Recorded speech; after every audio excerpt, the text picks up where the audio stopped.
नमस्कार मित्रांनो, आज आम्ही समृद्धी महामार्गावरून प्रवास केला.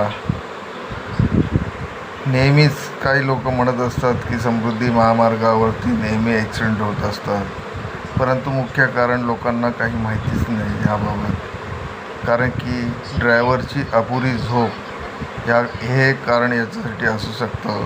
ओव्हर स्पीड 120चं लिमिट असताना 140, 150, 200च्या स्पीडने गाडी चालवणे म्हणजे धोकादायक असते. मित्रांनो, नियमाचे पालन केल्याने व्यवस्थित प्रवास, सुरक्षित प्रवास होऊ शकतो. कारण की ड्रायव्हरची झोप झालेली नसते आणि काही लोक ड्रायव्हरला जबरदस्तीने आपल्याला नागपूरला जायचं आहे, एवढ्या तासामध्ये पोहोचलंच पाहिजे, अशातली कुठली गोष्ट नाही मित्रांनो. 1 तास, 1.5 तास, 2 तास उशीर होऊ द्या, परंतु सावकाश जा मित्रांनो. सुरक्षित प्रवास करा मित्रांनो.